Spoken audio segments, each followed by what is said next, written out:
Progressivism in the United States is a broadly based reform movement that reached its height early in the 20th century and is generally considered to be middle-class and reformist in nature. It arose as a response to the vast changes brought by modernization, such as the growth of large corporations and railroads, and fears of corruption in American politics. In the 21st century, progressives continue to embrace concepts such as environmentalism and social justice. Social progressivism, the view that governmental practices ought to be adjusted as society evolves, forms the ideological basis for many American progressives. Historian Alonzo Hamby defined progressivism as the political movement that addresses ideas, impulses, and issues stemming from modernization of American society. Emerging at the end of the 19th century, it established much of the tone of American politics throughout the first half of the century. Progressive era. Historians debate the exact contours, but generally date the progressive era for the 1890s to either World War I or the onset of the Great Depression, in response to the perceived excesses of the Gilded Age. Many of the core principles of the progressive movement focused on the need for efficiency in all areas of society. Purification to eliminate waste and corruption was a powerful element, as well as the progressives' support of worker compensation, improved child labor laws, minimum wage legislation, who support for maximum hours that workers could work for, graduated income tax, and allowed women the right to vote.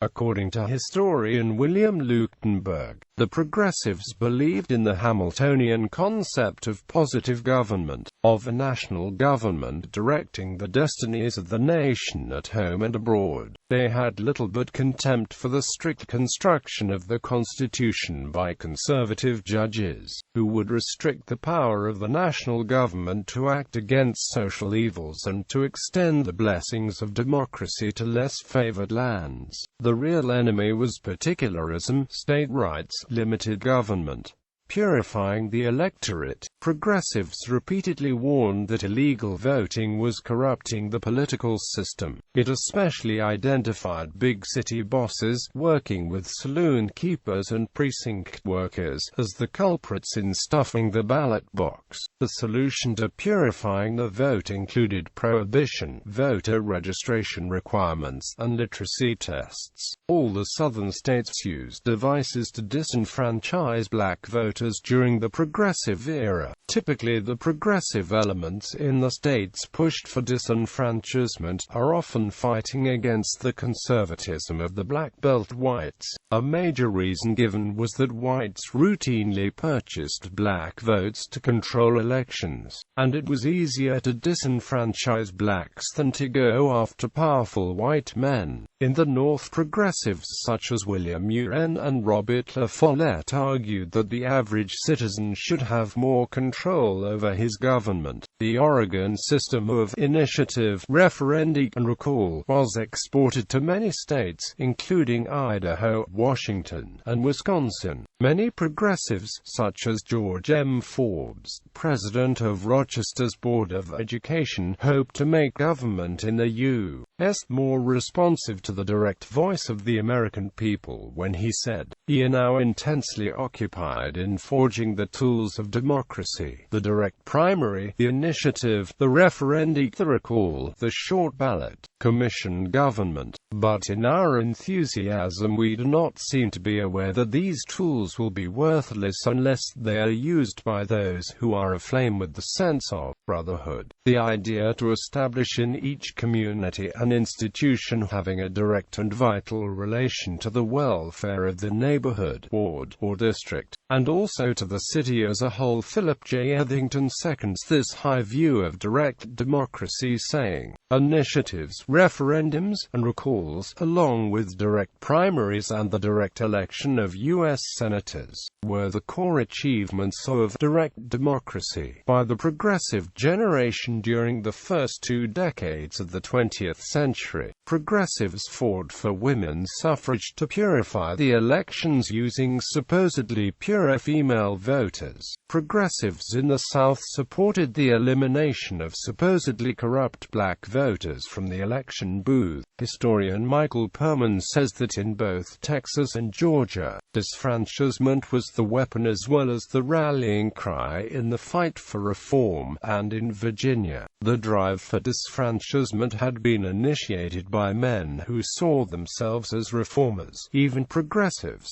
While the ultimate significance of the progressive movement on today's politics is still up for debate, Alonzo L. Hamby asks, what were the central themes that emerged from the cacophony?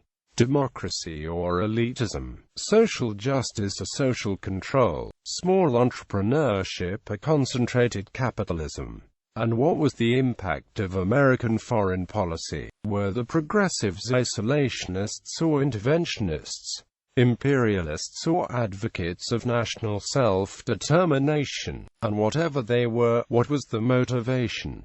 Moralistic utopianism, muddled relativistic pragmatism, hegemonic capitalism. Not surprisingly, many battered scallops began to shout no mas. In 1970, Peter Filene declared that the term progressivism had become meaningless.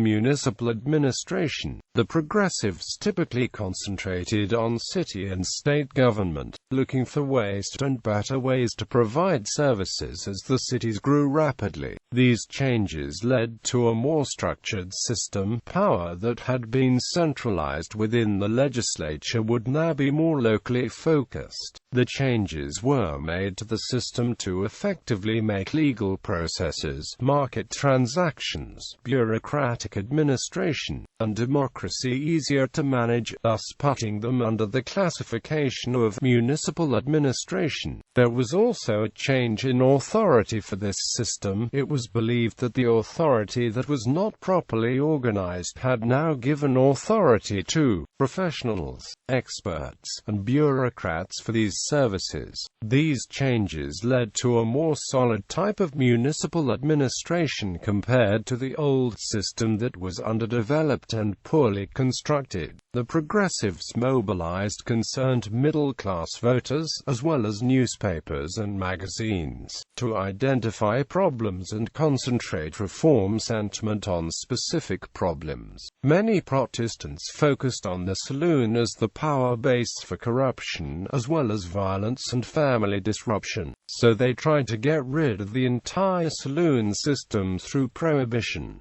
Others promoted settlement houses. Early municipal reformers included Hazen S. Pingree and Tom L. Johnson in Cleveland, Ohio. In 1901, Johnson won election as mayor of Cleveland on a platform of just taxation, home rule for Ohio cities, and a 3-cent streetcar fare. Columbia University President Seth Low was elected mayor of New York City in 1901 on a reform ticket. Efficiency. Many progressives such as Louis Brandeis hoped to make American governments better able to serve the people's needs by making governmental operations and services more efficient and rational, rather than making legal arguments against 10-hour workdays for women. He used scientific principles and data produced by social scientists documenting the high costs of long working hours for both individuals and society.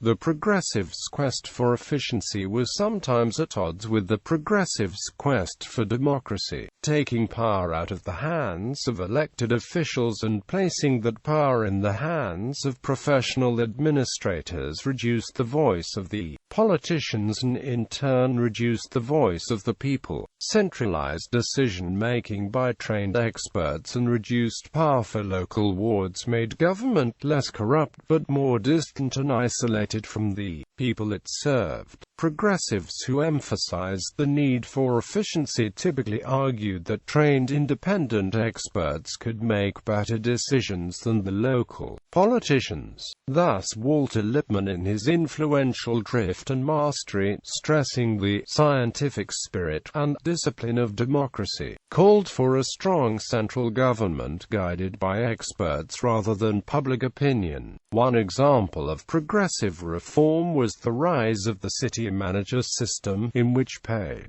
professional engineers ran the day-to-day affairs of city governments under guidelines established by elected city councils. Many cities created municipal reference bureaus, which did expert surveys of government departments looking for waste and inefficiency. After in-depth surveys, local and even state governments were reorganized to reduce the number of officials and to eliminate overlapping areas of authority between departments. City governments were reorganized to reduce the power of local ward bosses and to increase the powers of the city council. Governments at every level began developing budgets to help them plan their expenditures. Governor Frank Lowden of Illinois showed a passion for efficiency as he streamlined state government movements to eliminate governmental corruption. Corruption represented a source of waste and inefficiency in the government. William ULAN in Oregon and La Follette in Wisconsin, and others worked to clean up state and local governments by passing laws to weaken the power of machine politicians and political bosses. In Wisconsin, La Follette pushed through an open primary system that stripped party bosses of the power to pick party candidates. The Oregon system, which included a Corrupt Practices Act, a public referendum, and a state-funded voters pamphlet among other reforms, was exported to other states in the Northwest and Midwest. Its high point was in 1912, after which they detoured into a disastrous third-party status.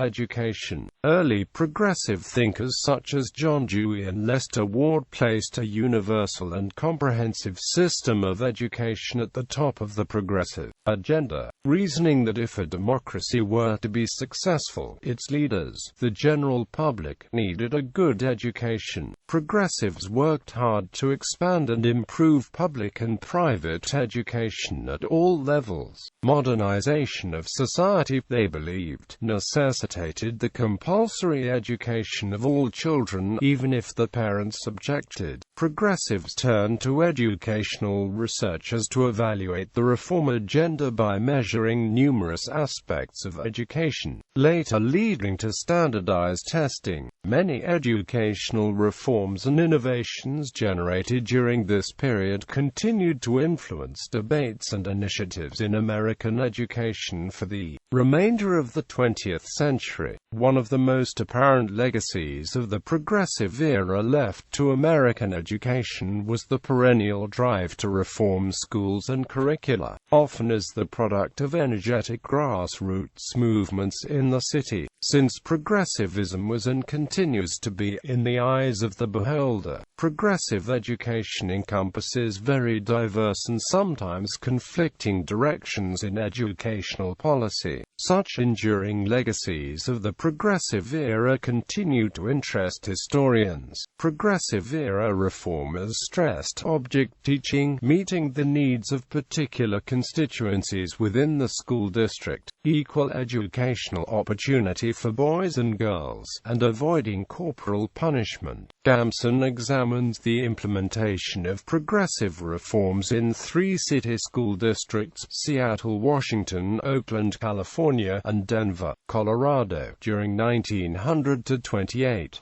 Historians of educational reform during the progressive era tend to highlight the fact that many progressive policies and reforms were very different and, at times, even contradictory. At the school district level, contradictory reform policies were often especially apparent, though there is little evidence of confusion among progressive school leaders in Seattle, Oakland, and Denver. District leaders in these cities, including Frank B. Cooper in Seattle and Fred M. Hunter in Oakland, often employed a seemingly contradictory set of reforms. Local progressive educators consciously sought to operate independently of national progressive movements. They preferred reforms that were easy to implement, and they were encouraged to mix and blend diverse reforms that had been shown to work in other cities. The reformers emphasized professionalization and bureaucratization. The old system whereby ward politicians selected school employees was dropped in the case of teachers and replaced by a merit system requiring a college-level education in a normal school. The rapid growth in size and complexity, the large urban school systems facilitated stable employment for women teachers and provided senior teachers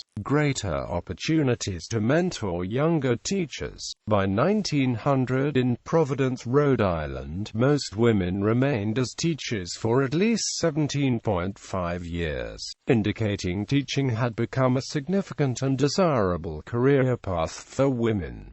Regulation of large corporations and monopolies. Many progressives hoped that by regulating large corporations they could liberate human energies from the restrictions imposed by industrial capitalism. Yet the progressive movement was split over which of the following solutions should be used to regulate corporations. Trust-busting. Pro-labor progressives such as Samuel Gompers argued that industrial monopolies were unnatural economic institutions which suppressed the competition which was necessary for progress and improvement. United States antitrust law is the body of laws that prohibits anti-competitive behavior and unfair business practices. Presidents Theodore Roosevelt and William Howard Taft supported trust-busting. During the presidencies, the otherwise conservative Taft brought down 90 trusts in 4 years, while Roosevelt took down 44 in 7.5 years into office.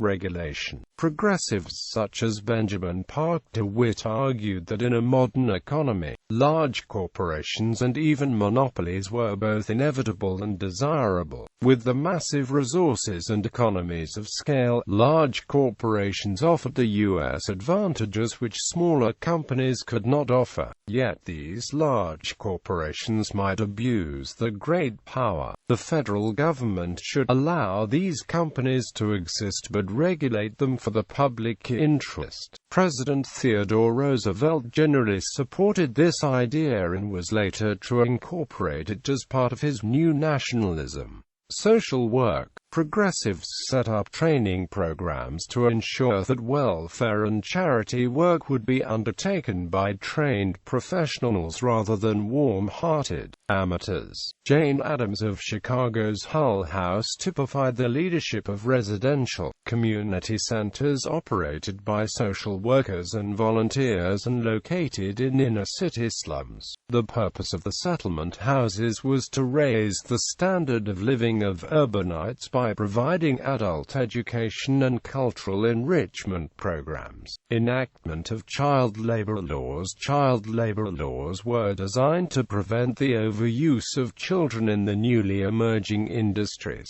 The goal of these laws was to give working-class children the opportunity to go to school and to mature more institutionally, thereby liberating the potential of humanity and encouraging the advancement of humanity. Factory owners generally did not want this progression because of lost workers. They used Charles Dickens as a symbol that the working conditions spark imagination. This initiative failed, with child labor laws being enacted anyways.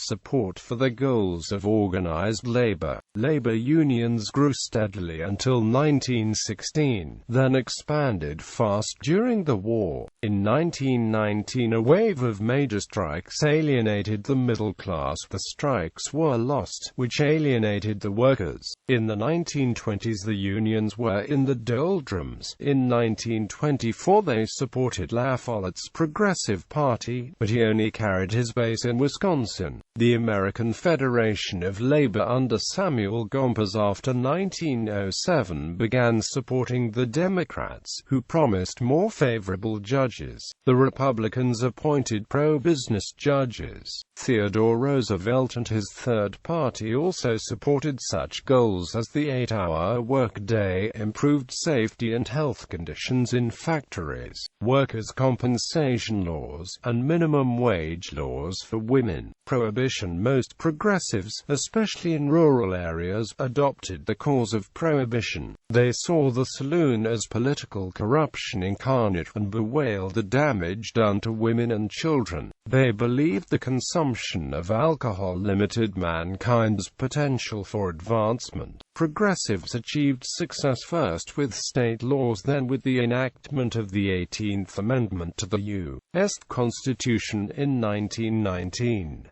The Golden Day did not dawn. Enforcement was lax, especially in the cities where the law had very limited popular support and where notorious criminal gangs, such as the Chicago Gang of Al Capone, made a crime spree based on illegal sales of liquor in speakeasies. The experiment also cost the Treasury large sums of taxes, and the 18th Amendment was repealed by the 21st Amendment to the U.S. Constitution in 1933. Conservation. During the term of the progressive President Theodore Roosevelt, and influenced by the ideas of philosopher-scientists such as George Perkins Marsh, John Wesley Powell, Lester Frank Ward, and W. J. McGee, the largest government-funded conservation-related projects in U.S. history were undertaken. National parks and wildlife refuges. On March 14, 1903, President Roosevelt created the first national bird preserve on Pelican Island, Florida. In all, by 1909, the Roosevelt administration had created an unprecedented 42 million acres of United States national forests, 53 national wildlife refuges, and 18 areas of special interest, such as the Grand Canyon. Reclamation. In addition, Roosevelt approved the ULAN's Reclamation Act of 1902, which gave subsidies for irrigation in 13 western states. Another conservation-oriented bill was the Antiquities Act of 1906 that protected large areas of land by allowing the president to declare areas meriting protection to be national monuments. The Inland Waterways Commission was appointed by Roosevelt on March 14, 1907 to study the river systems of the United States, including the development of water power, flood control, and land reclamation. National politics. In the early 20th century, politicians of the Democratic and Republican parties, Lincoln-Roosevelt League Republicans and Theodore Roosevelt's 1912 Progressive Party, all pursued environmental, political, and economic reforms, as well as supporting world peace. Chief among these aims was the pursuit of trust-busting, support for labor unions, public health programs, decreased corruption in politics, and environmental conservation. The progressive movement enlisted support from both major parties. One leader, Democrat William Jennings Bryan, had won both the Democratic Party and the Populist Party nominations in 1896. The great majority of other major leaders had been opposed to populism. When Roosevelt left the Republican Party in 1912, he took with him many of the intellectual leaders of progressivism, but very few political leaders. The Republican Party then became notably more committed to business-oriented and efficiency-oriented progressivism, typified by Taft and Herbert Hoover. Culture. The foundation of the progressive progressive tendency was indirectly linked to the uniquely American philosophy of pragmatism, which was primarily developed by John Dewey and William James. Equally significant to progressive-era reform were the crusading journalists known as muckrakers. These journalists publicized to middle-class readers economic privilege, political corruption, and social injustice. Their articles appeared in McClure's magazine and other reform periodicals. Some muckrakers focused on corporate abuses. Ida Tarbell, for instance, exposed the activities of the Standard Oil Company. In The Shame of the Cities, Lincoln Steffens dissected corruption in city government. In Following the Color Line, Ray Stannard Baker criticized race relations. Other muckrakers assailed the Senate, railroad companies, insurance companies, and fraud in patent medicine. Novelists, too, criticized corporate injustices. Theodore Dreiser drew harsh portraits of a type of ruthless businessman in The Financier and The Titan. In The Jungle, socialist Upton Sinclair repelled readers with descriptions of Chicago's meatpacking plants, and his work led to support for remedial food safety legislation. Leading intellectuals also shaped the progressive mentality. In Dynamic Sociology, Lester Frank Ward laid out the philosophical foundations of the progressive movement and attacked the laissez-faire policies advocated by Herbert Spencer and William Graham Sumner. In The Theory of the Leisure Class, Thorstein Veblen attacked the conspicuous consumption of the wealthy. Educator John Dewey emphasized a child-centered philosophy of pedagogy, known as progressive education, which affected schoolrooms for 3 generations.